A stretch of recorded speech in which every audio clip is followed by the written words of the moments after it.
సరావోదయ వ్రతం.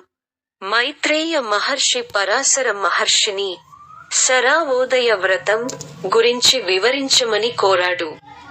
అప్పుడు పరాశరుడు ఆ వ్రత విధానాలను గురించి, దానికి కావలసిన వస్తు సామాగ్రి గురించి తెలియజేశాడు. వ్రతం చేయదలచిన వారు సూర్యోదయానికి పూర్వమే లేచి సూర్యాస్తమయం వరకు మట్టి మూకుడులో ఆవు నెయ్యి వేసి, వండిన అప్పాలను హనుమంతునికి నైవేద్యం చేస్తే అదే సరావోదయ ఉత్సవం.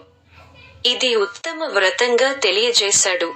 పూర్వకాలంలో ఈ వ్రతాన్ని మృకండ మహర్షి బదరికాశ్రమంలో చేశాడు. ఆ వ్రత ప్రభావం వల్ల ఆ మహర్షికి చిరంజీవి, మహాయోగి, ఇంద్రియ నిగ్రహుడు అయిన మార్కండేయుడు పుత్రుడుగా జన్మించాడు. అతని కీర్తి మూడు లోకాల్లో వ్యాపించింది. ఈ వ్రతం కోరుకున్న అన్ని కోరికలను తీరుస్తుంది.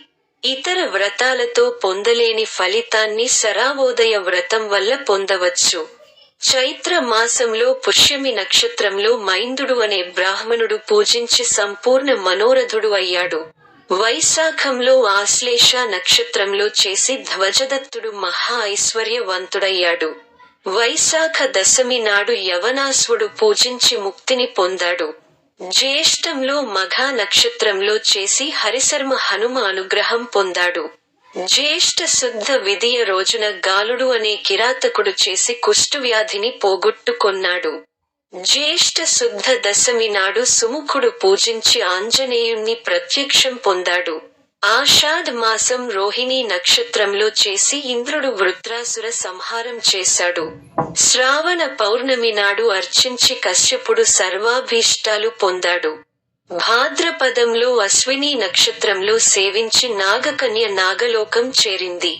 ఆశ్వయుజ మృగశిర నక్షత్రంలో ద్రౌపది అర్చించి చాలా ప్రసిద్ధి చెందింది. కార్తీక శుద్ధ ద్వాదశి నాడు అగస్త్య మహర్షి పూజించి సముద్ర జలాలను పురిసిడిలో నింపేశాడు. మార్గశిర శుద్ధ త్రయోదశి నాడు సోమదత్త మహారాజు పోయిన రాజ్యాన్ని తిరిగి పొందాడు.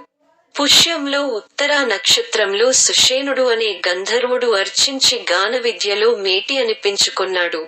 మాఘంలో ఆర్ద్రా నక్షత్రంలో పూజ చేసి నీలుడు సర్వాభీష్టుడయ్యాడు. ఫాల్గుణ పునర్వసు నక్షత్రంలో అంగదుడు సేవించి యువరాజయ్యాడు. ఆదివారం హస్తా నక్షత్రంలో అర్జునుడు పూజించి శ్రీకృష్ణుని సారథిగా పొందాడు. ఆదివారం మృగశిర నక్షత్రంలో భీముడు పూజ చేసి కౌరవ సంహారం చేశాడు. పూర్వభాద్ర నక్షత్రం వానరరాజు పుష్కరుడు పూజించి తపస్సిద్ధి పొందాడు. ప్రతి శనివారం భరతుడు సేవించి అవక్ర పరాక్రముడైనాడు. ప్రతి నెలలో వచ్చే వైద్రుతి యోగం లో దూర్వాస మహర్షి ఆంజనేయుని పూజ చేసి తపస్సిద్ధి సాధించాడు. సోమవారం నుండి అమావాస్య వరకు సుగ్రీవుడు భజించి తారను పొంది భయం లేని వాడయ్యాడు. సీతాదేవి మంగళవారం పూజించి మనోవాంఛా సిద్ధి పొందింది.